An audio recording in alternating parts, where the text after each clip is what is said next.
up, Cheddar? Hey, Kevin, can you guys hear okay? Does this sound good? Hey, Scott? Guy? Jeff?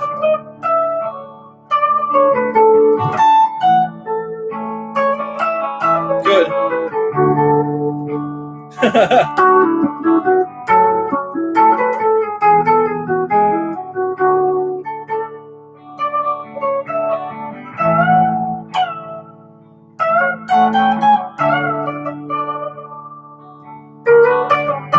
What's up, Nick? Hey, Kevin?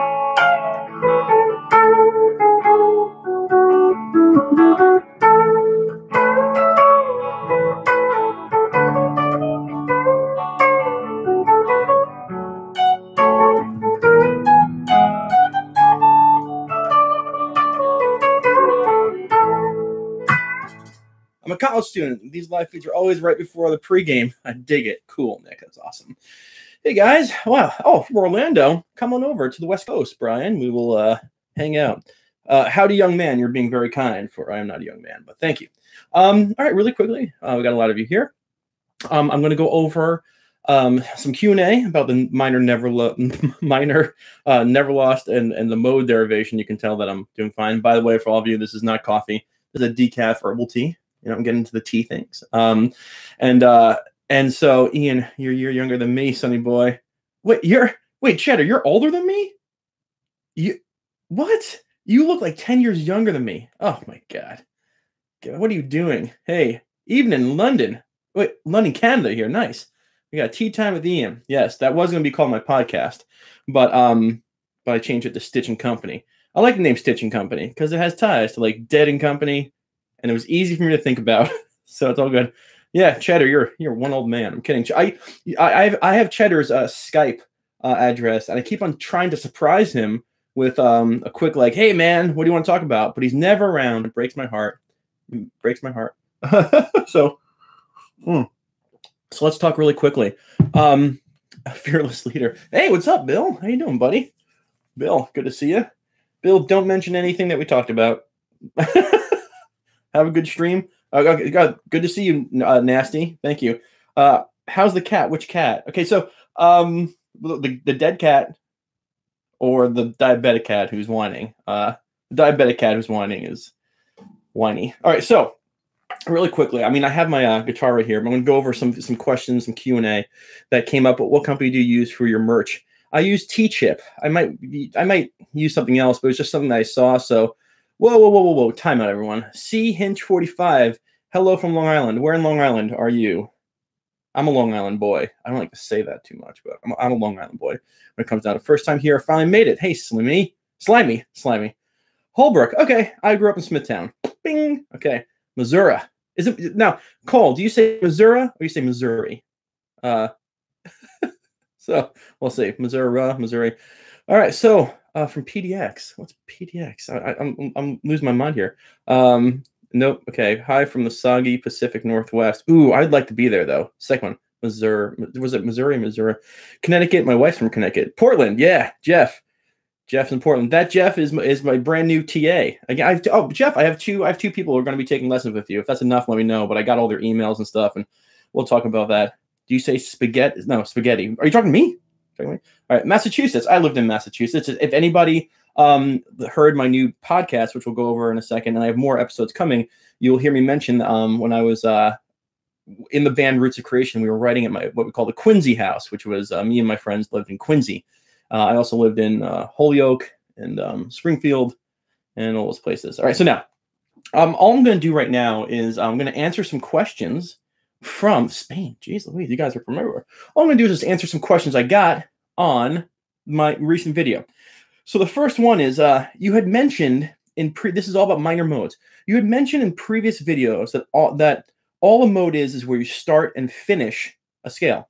This video shows that you always start at the 1 and just add an interval into the pentatonic. In this lesson, is this because the type of mode being taught? So what my man Scott Dawson was asking, that's from Scott Dawson, is in my Understanding Modes video, we talk about relative modal playing. What that means is you pick a major scale, boom, and we have the notes 1, 2, 3, 4, 5, 6, 7, make them the chords, and you can make a chord progression from those 7 chords, right? If you're in the key of C, you can do C major, D minor, E minor, F major, G major, A minor, B minor 7, flat 5, or B diminished. And so when you start on any one of those, that's called a modal progression. If I started on the number 1 chord, it's called the Ionian, like an Ionian progression. If I start on 6, it's called an Aeolian progression. Boom. So now that is your chord base, okay? Chord base. Now, parallel modes come from how you compare scales when you rename the root note as 1. So what he's talking about here is, sounds familiar. Yeah, Will, that's Bill, sorry. That's what we're kind of doing. So a parallel mode is you can take any root note, just to explain it very simply, and you can start any mode on that. You can have an A Ionian, an A Dorian, an A Phrygian, an A Lydian, an A Mixolydian, an A Aeolian, and an A Locrian. All those scales come back to the root A, but they all are different scales. They are parallel scales.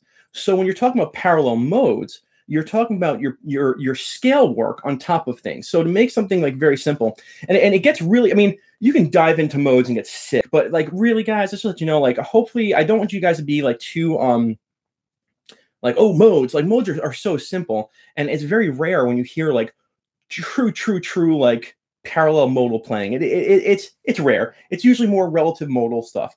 But you know what you can do to experience, as I told you, if you want to experience these parallel modes, you could oh, thank you, Aaron. You know, you can put on an A Dorian backing track and play your A Dorian using the never lost minor mode thing I told you about. But you know, Stitch Method in his live stream is live when you are taking a crap in public stall and watching this. Nice. I read that loud. Thanks, Sky Master. Turn the volume up. Turn the volume up so everyone can hear me talking about music theory when they're dropping some heat. Okay, so where was I? Okay, so you know, if you really want to hear the differences between the parallel modes, what you can do is instead of using like a modal a backing track, like a Dorian backing track, what you can do is you can get your looper out and you can loop like an A minor chord, just an A minor chord. Just like that, over and over again. And then you can play your different minor modes on top of that. As you apply the Dorian, you're going to hear, you know, what the Dorian sounds like, and then you'll try a parallel mode, the Phrygian or the Aeolian. And all of them have a 1, a flat 3, and a 5. So they're going to bind well with a minor chord. And so you can do a minor 7th chord loop if you want to. They all have a 1, a flat 3, a 5, and a flat 7. It's the changing of the 2s and the 6s that are going to give you a certain flavor. So when you're writing something, usually you'll hear like true modal playing over like a power chord or a minor chord at one moment. Like on this chord, we're going to play a Phrygian, and as I change, I'm going to do this. But that's like, I'm not into music like that, and I'm not crapping on stuff. But like, you know, Steve Vai, not even Joe Satriani, you know, Yngwie Malmsteen. These guys are like, you know, they're blowing lines of coke and they're off doing parallel mode playing. But that's the difference, is changing 2s and 6s, that only in minor. Yes, in minor modes, the 2 and 6 change, and in major modes, it's the 4 and 7. And I'll talk about major modes in another video. Okay, so let's. That was the first question. I hope that made sense. One question, and this is for John Ramsunder, and I'll let you guys answer this. If you want to start on the pentatonic scale of E minor, on which fret do you start or move around? This one should be easy. I'll accept 2 answers. If we wanted to play an E minor never lost pentatonic or E minor, you know, minor mode, what open or 12? Open. Okay, so exactly 0 or 12. That's it. So I hope you're watching this. And here's a good, I mean, a great exercise for you guys. But I don't necessarily believe in these scales too much, and it's not that. People probably have a field day with that. It's not that I don't believe in these scales. It's just these scales have purposes against chords. And what I really mean by that is if you watch my minor blues trick quick study video, you'll understand how the harmonic minor really comes into play. I don't find a lot of songs with harmonic and melodic minors, you know, in the melodies of the song, unless they're chord based. But they say, this guy says you could also add a flat 6 and a major 7th for the harmonic minor, or a major 6 and a major 7 for a melodic minor sound. Is that correct? Question mark. Though these aren't strictly diatonic, or are they? Great video. Cheers. The thing is, it's not that they're not diatonic. It's that the harmonic minor and the melodic minor are not modal scales. They are literally scales that have been changed by interval out of a need for a chord. And if you look at my my blues study, my minor blues study, quick study, you'll see what happens. Somebody had to modify a scale one time, and the scale popped out. And so it's not that they're not diatonic. They are diatonic in the sense they have 7 notes, but they're not modal. Okay, harmonic minor and melodic minor are not modal scales. Okay, so I'll keep going. This guy emailed me. Thanks so much, Mr. Stitch. I've learned a lot of theory. Great tutorials. He's trying to pique my interest. Fantastic. Another great lesson. My head hurts. I'm sorry. Trying this out. Another awesome lesson. Deep thoughts. I think I got all the questions here. I think I got all the questions. Let me see. Okay, I got all the questions there. Why are they called church modes? You know, I don't know why. Well, I don't know.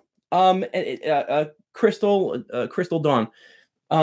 Yeah, the monks came up with them. Justin, you know my story. Justin, I tell a story. It's not that I don't know why they're called church modes. It's the church music. Monks came up with music theory, like Western music theory. Now, people can have a feel they no, but like how it was shaped. And they just said, hey, man, we can start on 1, 2, 3, 4, 5. And so they use these names. I don't know where the names are. They maybe Latin. But I was just doing some research about the Locrian mode about a month ago. Because, you know, the Locrian is such a rare mode. It exists because it's one of the 7. And everyone's obsessed with it. When you're playing with modes like Locrian or Phrygian, these things are moment-based. These things are like, well, Super Locrian is different, okay? But Locrian is not a mode that you find music that we like in. There might be a moment in a Locrian mode that we play a diminished chord, and people say, oh, that's Locrian. But it's like, yeah, for that one moment. But Locrian really is like very, very rarely talked about or really played. Not talked. It's talked ad nauseum, and I think it's all hoopla. But anyway, all right. So there is a quick. My mind never lost. I have the charts. I mean, in case you haven't gotten a chart, you don't have to. But this is what the charts look like. And they have all the 3 scales on it, and they have you need to know you're never lost, but they have all the intervals for you. Anyway, I'll stop talking. And now, on to, just before we do some Q&A, I launched a podcast, guys. There's a fantastic. It's all hoopla. Stitch Method. Everything else is hoopla. I don't know. I launched a podcast, and I think it went great, and it was so like awesomely refreshing to. And I'll tell you, like, if you haven't heard the podcast, it's long. You know, it's an hour podcast, and the audio is so. It's good. It's good. I wish it was better. It's just it was so awesome to meet up with Brett from Roots of Creation, who you know, when I was 21, 22 years old, I got this tattoo. I got this tattoo, right? And that was like my first couple of years of Roots of Creation, or first couple of years of living in Massachusetts, and I met the drummer Mike. And you know, there's something so great about their music and his songwriting. It was such a pleasure. And then you know, about 2.5 years later, I left the band and I moved and started living a quiet lifestyle. And oh no, glitchman, what happened? Is there a glitch? Is everything okay? We'll see what happens. Am I still live? Who knows? So which format is the podcast going to be taking in the future? Similar to today's podcast? Yes. I had to get that podcast out. Okay, you dropped some frames, so it's okay. I have to get it. We're gonna get it on a podcast like medium.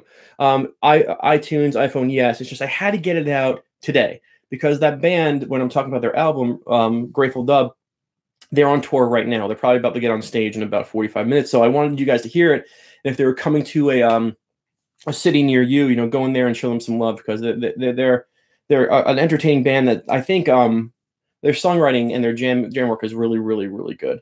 So go check them out. Okay, so now we have a couple minutes. We can talk about Q&A. I have a lot of things lined up for Stitch Method, man. So much. It's like, it's killing me. It is killing me. I have a guy driving 3 tomorrow just to come take a lesson in person. That's insane. I mean, it's great. I mean, I'm flattered, but like, I have so much going on. How can we know what are the chords for each minor scale? As in, are the chords for each note major, minor, augmented, or do you just memorize them? Okay. Okay, so Muhammad R, he asks, how do you know the chords for each minor scale? I think this is where you're going. Well, each minor mode starts on every minor mode. Okay, so the Dorian starts on 2, the Phrygian starts on 3, and the Aeolian starts on 6. So all you really need to know is your harmonized major scale. 1 is major, 2 is minor, 3 is minor, 4 is major, 5 is major, 6 is minor, 7 is diminished. If you want to extend them out, you get the major 7th 1, minor 7th 2, minor 7th 3, major 7th 4, dominant 7th 5, minor 7th and 6, and a minor 7th flat 5. Or as Cheddar Kung Pao just said, it's the half diminished one. Minor 7 flat 5.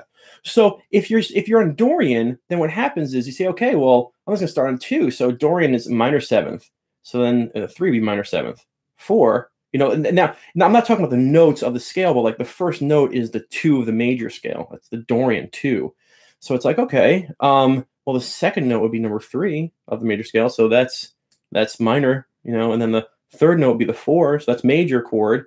And the 5th note would be major. And you can do the same thing. I hope that made sense. It's just find out what number mode you're on and just apply it to the harmonized major scale. So if you're on Phrygian, your 1 chord would be a minor. Your 2 chord would be a major, 3 chord would be a major, your 4 chord would be a minor, your 5 chord would be a minor 7 flat 5, your 6 chord would be a major, and your 7 chord would be a minor. And I just started a major scale harmonization on number 3. I hope that didn't make anybody throw up. Next question, please.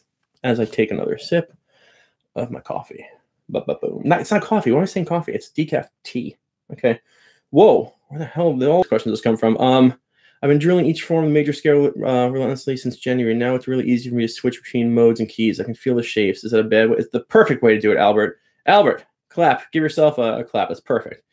Could you do a lesson on Terrapin Station sometime? I thought it was awesome at the Orlando Dead and Company show. I could do, solo and Terrapin. Long time listener. I could. It's just everyone knows, like, I don't like breaking down riffs. I think that, well, I could, but, when a song is written, oh, yeah, Skymaster. We can talk about that real good. I just stop writing for a second. I want to explain. The reason I don't like to break riffs down 9 times out of 10 is because this message. Sorry, hold on, I have to ask if this message can get approved. Of course, Albert, that can get approved.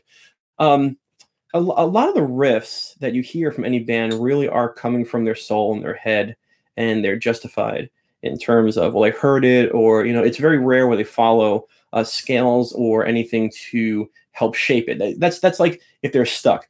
And so you can analyze it backwards and say, well, this is what's happening, but then it gives you the illusion that music theory is everything. And music theory is not everything. Music theory helps lead guitar players solo. It helps you finish songs, write songs, harmonies, all the fun stuff. But the actual birth of where music comes from is like from here. And so if I wrote something and it became famous, and then there was like another guy who was analyzing it, he would analyze it from the riff, the chord progression from, a music theory standpoint to help you understand it, but you can't guarantee that that's how it was written. So when I don't like to do riffs in general, but if I find a riff that's intriguing, I will. I mean, I find a lot of riffs that are intriguing. But what I'm trying to say is I'm about like empowering the guitar player to understand what's happening.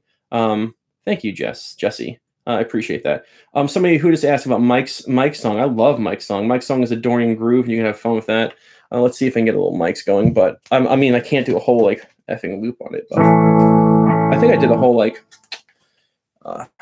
I think I did a whole intro on it. Let's see. Let's just get some tone here. Hold on for a second.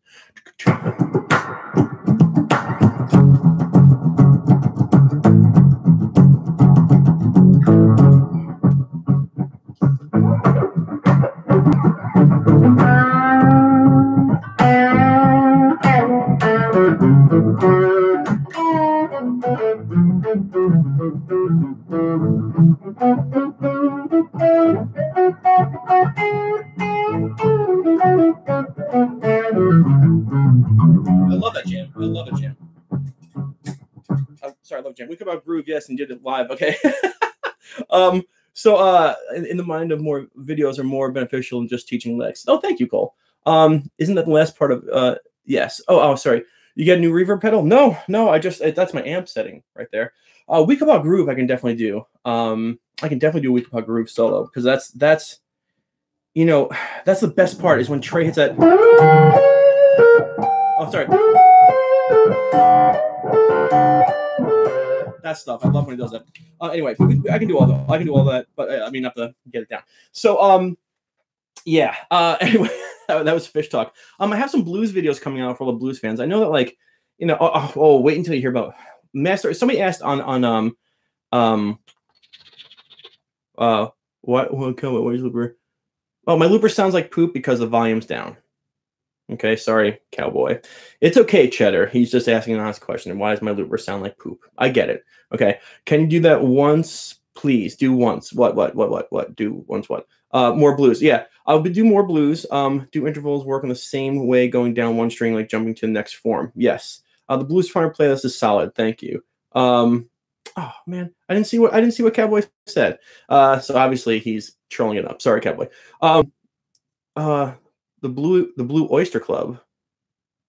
What's the Blue Oyster Club? Wait. Is that from Police Academy? Sorry, Chairs like stitches right now. Hey Jeff, right there, Jeff. That's the Jeff who has downloaded all of Stitch Method, and he's analyzing some Leonard Skinner, and we were talking about how Leonard Skinner is no joke. No joke. Trolls got the hammer. Cowboy did it. Made this about politics. Oh, okay, gotcha. So I have some blues stuff. And somebody asked on Udemy, like, hey, when is Blues Masterclass 3 coming? So I mean, I just want to give you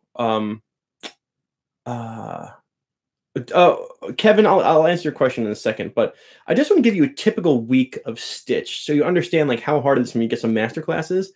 My days start at 6:02 in the morning, and family ready, all that fun stuff, school, blah blah, kiss the wife bye. Start teaching around 8:45 in the morning, and I end teaching around 9:30 at night. And I have 2 days off, of which I try to sleep and get something around the house done. And so it gets real crazy. So the reason that there's spacing is because I need to like block out a week where I tell my students, hey, there's no lessons this week because I got to work on a masterclass. But they're coming. But Masterclass 3 is going to be, I believe in my mind, I have my notes. They're behind everything here. It's going to be great. All right. So now, this guy wants a shout out. Should I give him a shout out? Everybody just look for the guy who said the shout out.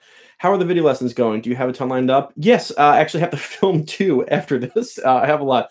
In the mind of Tom Schultz, Boston. Oh, he ain't no joke. That guy ain't no joke. Yeah, Rory Gallagher ain't no joke either. So what else is there? What else can we talk about really quickly? Oh, okay. So when the modes, see, how do modes apply to jazz like Coltrane and Miles, etc.? Jazz, Kevin, when it comes down to this stuff, and I got to explain this. I'm not trying to sound like I'm on a high horse, but jazz is the upper echelon of music. It's the thinking man's game. Every guitar player, if you stick and play guitar long enough, you get into jazz because you've learned a lot, and then you pour over into jazz. So first, jazz, like, not you, Kevin, but like you're here and everybody wants jazz and what's happening here. And so for me to answer this question, it's going to look like another dimension. But the whole idea is when they're soloing, when somebody throws a chord down, first, there's so many ways to answer this. If you have a chord progression, you can think of the chord progression in that mode, and you can take a jazz solo in that mode, have fun, find the chord tones of the said progression, but yet stick to that mode.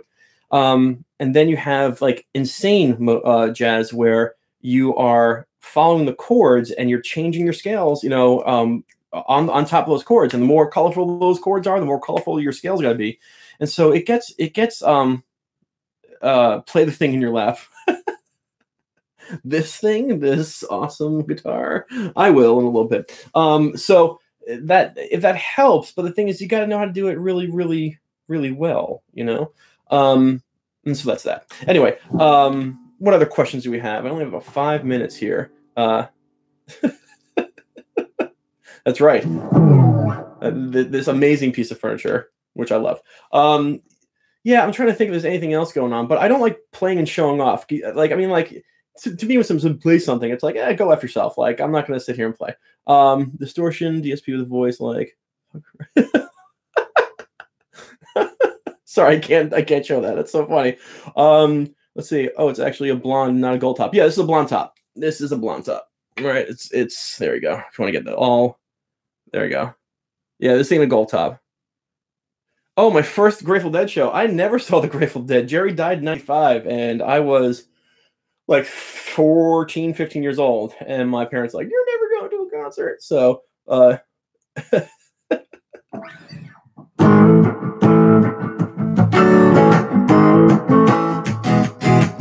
much as you get. Okay, so why does funk sound so distinct? Okay, well, you got to think about the genre. Has anyone heard like what separates genres?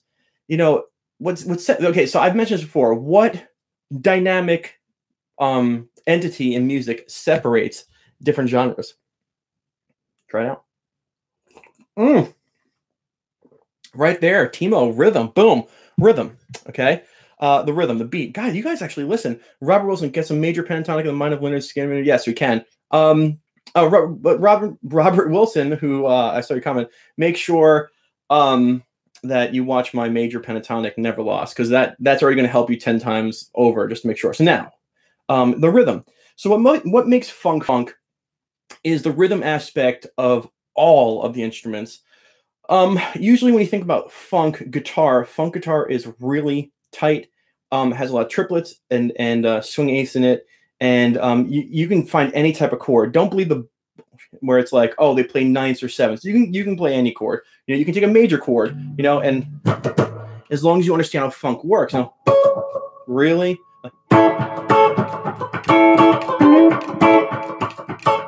so it's got the chops and the flare. You know, you can play ninth chords. That's a seventh chord. Don't listen to me. So funk guitar is kind of like sharp-edged rhythm knives of guitar combined with super tight drum and bass. You know, it's the drum and bass that really follow along each other in funk, and the guitar, even though like in funk it's turned up, it's really a very rhythmic instrument, and it kind of like glues together the moment. So funky is the pinky thing, the jazz life, I don't know what it means. Rhythm knives. Nice. Yeah, it's like rhythm knives. So almost chopping like a mandolin. Yeah, so you know, the thing is like a lot of people are always concerned about rhythms. The thing is if you can hum it, you should play it. If you can hum it, you can play it. If you have like a, you know, bah. You got me. Slimy bread. Thank you, slimy bread. You don't have to do that, but thank you.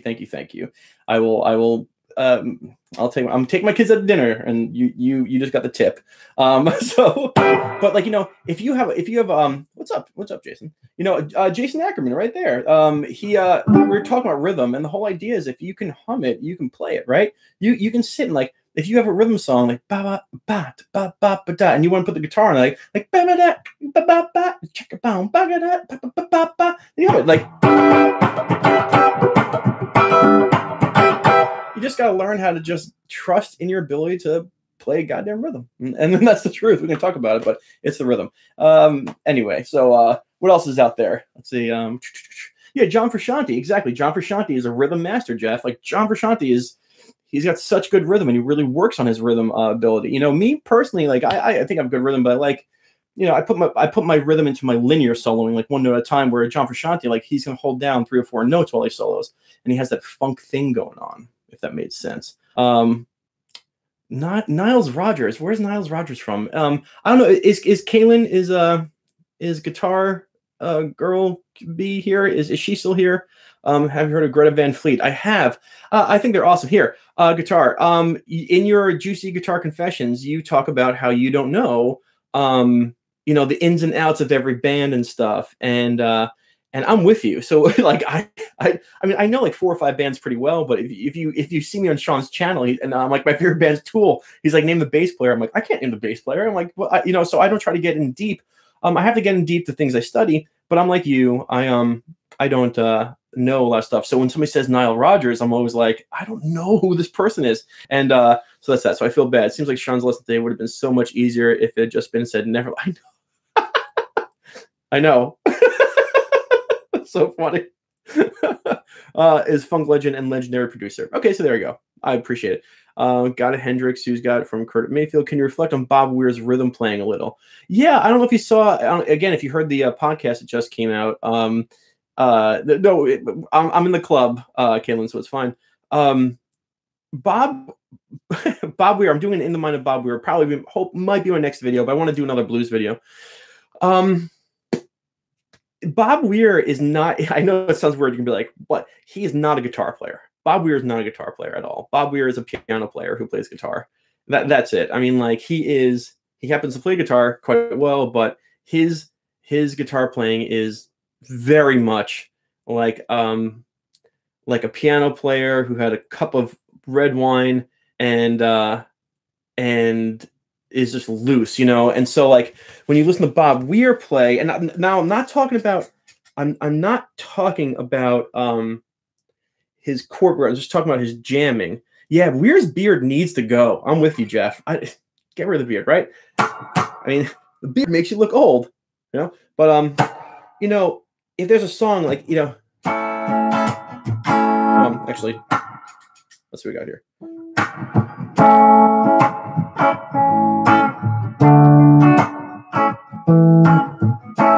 You know, Bob Weir is going to sit and he's going to play these mixtures of linear lines.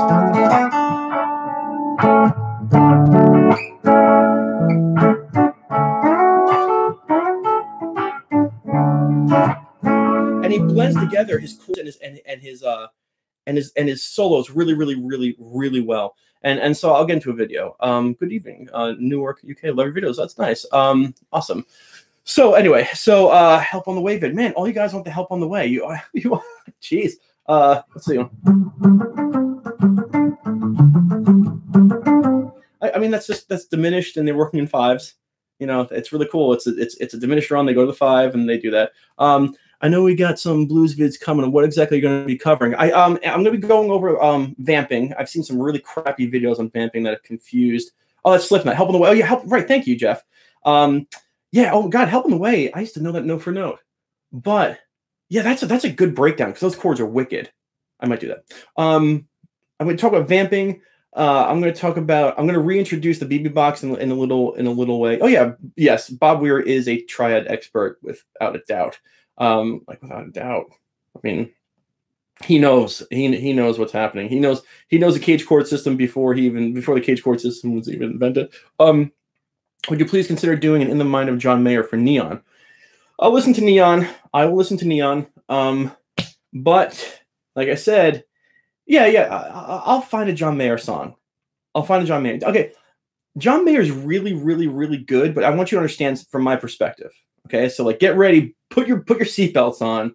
Here's my opinion on John Mayer, and I hope you understand this. Okay, who do you think I was? What? All right, so when I was growing up, there was no John Mayer. John Mayer was introduced to me in December of 2000, and before him, Stevie Ray Vaughan, Clapton. Any sort of blues greats, Mark Knopfler, all the fun stuff. So like, I am learning from them, and don't understand how anyone plays Neon without a 6. Yeah, well, his thumb was long.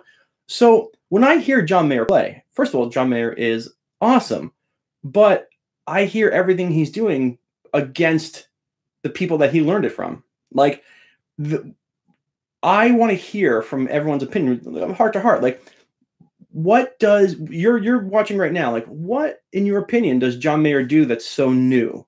And I'm not trying to crap on him. I know he's fast, but being fast, okay. So he plays with his thumb and fingers, okay. He's got really good rhythm, okay. His tone is excellent. But when I hear John Mayer, and I can break down Neon in the mind of, right? I can. That's easy for me to do it. But like, what does he do? Okay, so he plays with a lot of feel. All right, so that's what I'm talking. So he has good feel. I get it. He has good feel. You know, John Mayer is for hipster chicks and their dads. Okay, he just plays a lot of feel. I would take Derek Trucks any day. Oh, Derek Trucks is insane. It's insane. I'm not crapping on John Mayer. I'm not crapping on John Mayer at all. It's just a lot of people are obsessed with him, and I'm going like, I hear what he's doing, but I hear him from the older guitar players. His approach with the Dead is incredible. It is incredible. I love Dead and Company, John Mayer. He can sit in Jerry Garcia's role like no other. And I love that. But he's doing nice things. Oh, he's doing great. So don't think I'm crapping on him. I'm not.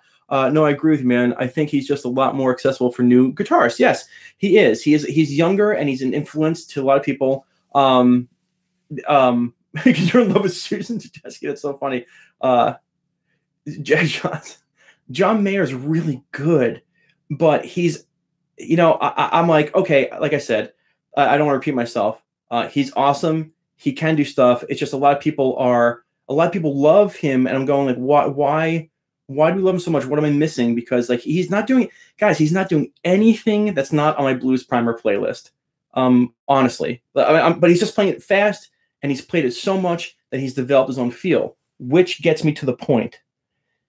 The longer you spend your time practicing and feeling good about what you're doing and learning your playing field, the better your game gets. And that's what he is doing. He knows this thing really well. He's practiced a lot. He understands it.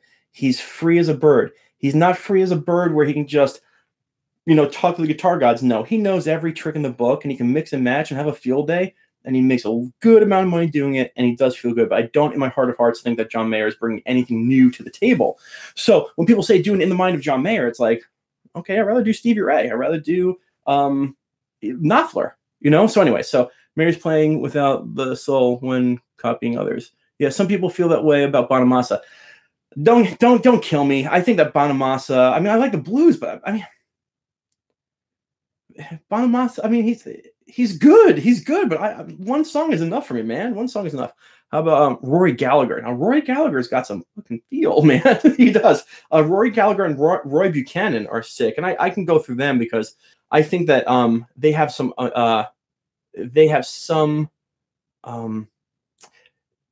attack on different pentatonic shapes. Or where everyone loves the Form 1, Roy Buchanan might be on the Form 3 and just rip it with his telly, and it's going to be awesome. So, that's worth looking into. Rory is no G. Roy Gallagher is a modal machine. He probably is. Oh my God, I'm running late, guys. I got to go, man. I got to film 2 more custom video lessons, and I got a lot of time today. David Gilmour, where do you rate him? Now, Steven, are you asking because of the Juicy Confessions with Sean? Take care, Cheddar. Keep your Skype on. Anyway, good. Thank you. Where was what was the question I just had? Gary Clark Jr. Gary Clark Jr. is awesome. He's not showy. He's got a lot of feel. He's not presenting anything new in terms of technical aspect, except for he loves his groove game. Right? Gary Clark Jr.'s got a sick groove game that comes from here. He's using pentatonics, using notes. He's playing what he hears from. Then when he solos, David Gilmour. Right. Thank you. So Gary Clark Jr. is great. I think David Gilmour is awesome. I think that his solos are second to none in terms of composition. Crystal, Dawn. Yeah, I've already talked about Eric Johnson. I'm not impressed ever by technical prowess. I'm not. I'm talking about in any essence of life. People who can play really, really fast who say nothing. Great. I'm driving my Prius. You got your Maserati. I don't care about that thing.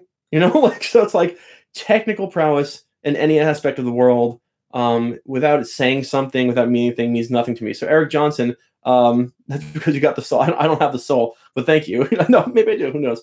But Eric Johnson, he wrote Cliffs of Dover. It's a great melody, and then after the first 30 seconds, I can't even tell you what Scarlet the Fire transition. If you get time, thank you. Oh yeah, I can do Scarlet Fire because I've actually done that many times live. I'll take wailing over shredding any day. Wailing. Oh, you mean like wailing? That type of stuff. Anyway, guys, thank you so much for being here. I'm going to go. I'm sorry. I know some people got to the what street. Kaylin, you know that question. I have no idea. I don't know. I don't care. All right. So opinions on Eddie Hazel. Oh, we could talk about, is that Maggot Brain? Yeah, I think it was Maggot Brain. Okay. Alan Collins. Alan Collins is the man. And that brings, Jeff, I think you and I should do a dual video somehow where we do an In the Mind of Alan Collins, and I can show people your teaching skills, and you can get that. Mo Plane Crash. Oh my God, Chris. I haven't thought about that song in a long time.